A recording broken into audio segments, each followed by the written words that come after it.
The Max line is an alternate take in the Marvel Universe where there is no holds bar. You get things like swearing and nudity, and, well, you don't get that here on this channel because we still censor it. But today we're covering Wolverine Max Part 2. This is in the first half of Volume 2, and it's what's going to happen when Wolverine gets to LA. In our last video, Logan found himself in the middle of a plane crash with hardly any memories of his past. While trying to escape from the authorities, Logan began to regain some of those memories, and one thing that he found out was that he is not a good man. After learning that it was his old friend Victor Creed who was behind the plane crash, Logan stopped him and went to the States to try and lead a normal life. And it was a sunny day on Venice Beach as Logan enjoys the quiet life with his newfound friend, a dog. They've had the perfect kind of relationship, an unspoken trust knowing that when they go to bed, they would still be there for each other in the morning. As Logan throws the ball, it turns slightly, and the dog ends up jumping and knocking sand on a woman who is sitting trying to get a tan. She screams as the sand hits her eyes, yelling that this dog needs to be kept on a leash, and Logan hurries over to help her wash it with some water. He tells her that he's sorry it won't happen again. Try and have a good rest of your day. But the woman tells him it's okay. She didn't mean to snap. She just arrived from London this morning and it was a rough flight. The woman reaches to pet the dog and asks what's her name, to which Logan tells her that the dog's name is Dog. He tends to keep things simple. The woman says that's kind of charming in its own way. So, does he live around here? And Logan tells her, not really. Not sure how long I'm going to be sticking around either. She goes on telling him, yeah, she's only here for a few days herself for some photo shoots. What does he do for a living? Logan thinks about it, knowing that he can't reveal too much, and just tells her that he used to work in law enforcement. He's currently in between jobs at the moment, though. She gets up and says that she should probably be heading back to her hotel. It was nice to meet him, and his name was? He hesitates and he tells her his name is Jake Douglas. And then the woman extends her hand, telling him that her name is Candace Cassidy. But her friends call her Candy. Logan shakes her hand, thinking that it's obviously a fake name, but who is he to judge? Candy tells him, you know, she has a bit of an odd request. Would he like to take her to her photo shoots tomorrow? She can only offer him $200, but he tells her sure, as long as she covers gas as well, he can help out. The next day, he meets her at her hotel, and she looks at his old truck and asks how old is that thing. He tells her it's like him, older than it looks. So how about we get moving? As he brings Candy to her first stop, he sees why she wanted to have someone with her. It's obvious the type of modeling that she does. However, his job is to drive, not ask questions. They all have their own dark secrets. After stopping for lunch, he drives out to the next stop over in Malibu, and as he pulls up to the mansion, the guard asks, how's it going, Katie? Logan asks her, Katie? And Candy says that he didn't think Candy was her real name, did he? Logan looks back at the rear view mirror and notices the guard locking the gate behind him, and he asks why would they lock it now? Wasn't locked before they got here. And Katie says that it's a security thing. She's known Frankie for years, so just trust her on this, everything's going to be fine. Katie goes in and Logan sits outside with the dog, and his instincts are telling him that something's about to happen. There are things that he can hear that normal people can't, and even Dog notices. Logan begins running towards the mansion, and the guard tells him that he better back the hell away and go play with his little dog over there. Logan grabs the guard, bashing their heads together, and then he makes his way into the mansion. He pushes through and he finally reaches the door where he hears screams. He finds Frankie forcibly on top of Katie. He grabs Frankie, throwing him to the side, and then there's a gunshot, and Logan is hit in the shoulder. The guard steps in, firing more shots at Logan, and just as Katie shouts for them to stop, the schnick can be heard. And Logan charges him with his claws out. As he stabs into the man, he grabs Katie by the hand and he rushes her back out to the truck. He hits the gas and the guards from before begin to open fire on the cab of the truck. Logan continues driving, ramming into the gates, allowing the two of them to escape, barely getting out alive. And Katie asks what the hell is he doing back there? Logan says he was doing his job. What was he supposed to do? Wait outside where that guy tried to rape her? Katie tells him that she's known Frankie for years, he's harmless. Logan pulls up to her hotel and she asks if he's going to be okay with those bullets in his, but Logan stops her, telling her, it's fine. They must have only grazed me, no big deal. She takes out the money and asks if he would mind coming with her to her room. She's a little frightened to be alone, hard pressed to tell a woman no. Logan walks her up and Katie whispers, he should stay the night with her. He leaves the room telling her goodnight. He knew that something wasn't right and he wanted to stay, but his instincts screamed for him to leave. As he leaves the hotel, his instincts scream again, and without any control over himself, he screams at what he sees. Frankie killed his dog. Logan tries to control his anger, and he places his dog in the back of the truck, covering her up. He heads back into the hotel, and Katie asks what? Reconsidered her offer? Well, he's too bloody late. Without even asking, Logan tries to pull the door open, telling her to shut up and listen for a minute. She grabs a can of mace, spraying it into his face, shouting that if he likes things rough, she can give it to him rough. She's already had enough with all these men today. Logan falls to the ground, trying to wipe the mace away, and he asks,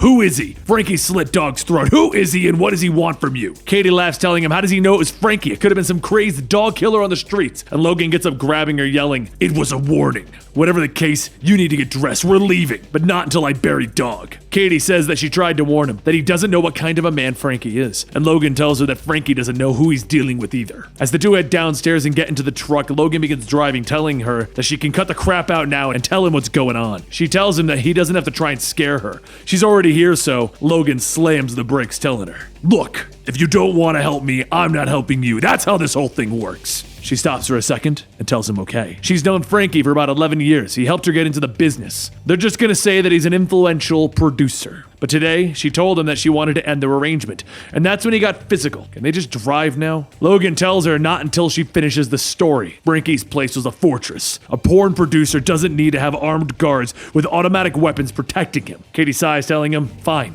Just drive and she'll explain the whole story." Logan begins to drive again and she explains that Frankie isn't just a porn producer, he's also a drug dealer. She doesn't know how much other than he deals with the cartels in Mexico. And a short while later, Logan finds the place that he wants to bury Dog. And he tells Katie to wait in the truck. As Logan digs the hole, he thinks that Dog deserves so much better than this. But then he hears voices. He gets up, turning around, and he sees the men taking Katie, and he shouts, "Let her go!" As the men fire off 2 shots, they go right into Logan's chest. But before the claws can fully come out, the men are already leaving. Logan heads back out to the truck, thinking that this isn't right. They didn't follow them here, they knew they were here. He starts to search his truck, and he finds a small GPS tracker. He crushes it, stating that this explains how Frankie found him at the hotel. And now, he's a dead man. After getting back into town, he calls a cab, and he has them take him to Frankie's mansion. As he gets there, he pops the claws, and he begins cutting his way through the guards outside. Frankie steps out, shouting for them to hold their fire. He wants to talk to the dumb asshole who's coming back around here unarmed. Logan tells Frankie, "You're gonna die tonight, no matter what. But if you let Katie go, everyone else can live." Frankie bursts out laughing, stating that that's the funniest thing he's heard all week.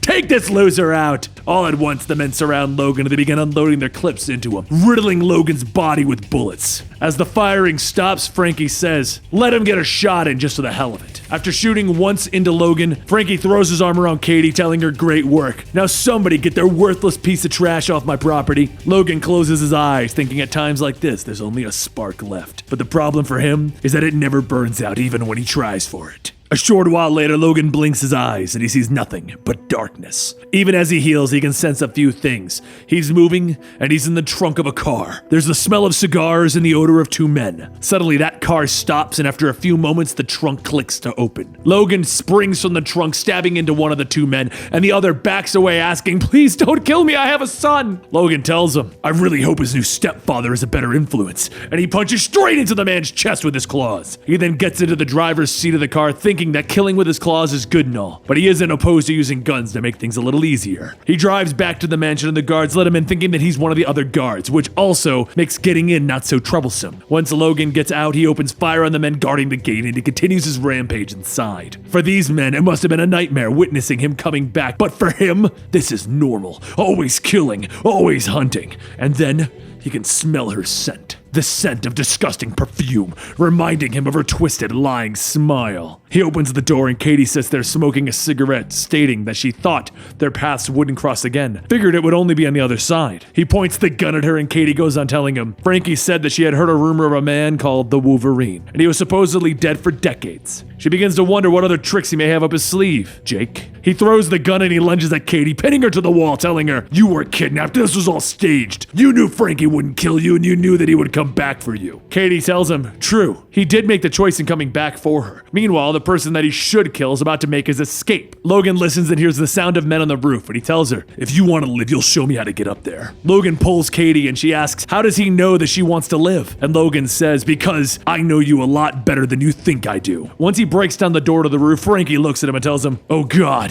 The helicopter begins to take off, but Logan leaps onto the ledge, stabbing into Frankie's leg. He pulls Frankie up by his ties. He shouts, "Please, please, I'll buy you a new dog, a whole pack of dogs. And Logan tells him, thanks for the offer, but I'll have to pass. And he throws Frankie into the fire below. When Logan looks back, he sees Katie standing there, and he says that he's surprised she didn't run. She asks, what's the big decision? Does she get to live? Logan puts her on a motorcycle, and they begin to drive back to his truck. And she says, brilliant idea, switching back to the truck for their getaway. Logan stops the bike, telling her, we're not getting away. And Katie asks, oh? What do you have in mind? Logan tells her, your death. I'm gonna kill you right here and put you in the ground like dog, but not near her. That would dishonor them. Katie begins laughing, asking, you really think she believes that he's going to kill her? He would have done so already. And if he did kill her, he'd be doing her a favor. Her life's been hell for years, ever since her stepfather forced himself onto her when she was 12. So go ahead, give it to her. Claw her to death, because no matter how painful it'll be, she's felt much, much worse. Logan pauses, then he thinks, I finally understand all this stuff. She's just a survivor like me. Both of us have been dealt crappy hands and we're just trying to stay in the game. He heads back to his truck, telling her to leave. Go back to London, get out of the porn business. If they ever meet again, he could promise her that he won't be as forgiving. He looks at the truck and he thinks that she does deserve to die, but living would be a worse punishment for someone like her. He then notices a small note on the bed of the truck and it reads, you'll find what you want in Vegas, Mr. Wolverine. Logan wonders if it's a clue or a trap. Is it a friend or an enemy? Well, it's the only lead he has for now. He hops onto his bike and he drives off towards Las Vegas. And there you have it. For me, this particular story, Wolverine going to LA with dog, felt like something that you would see in that new Logan movie, like very noir-ish. I liked it a lot, personally, but let me know in the comments down below, are you digging Wolverine Max? Do you like the no-holds-bar Wolverine that we saw in like Old Man Logan and Logan? Because I definitely am. Don't forget to click the link down below if you want to join our Discord community where we chat about comics, video games, movies, whatever you want to talk about. And you can also find me with the rest of the Comicstorian team on Twitch on Sundays and Mondays, doing things like our new comic book review weekly podcast on Sunday. And don't forget to subscribe if you want the next part of Wolverine Max.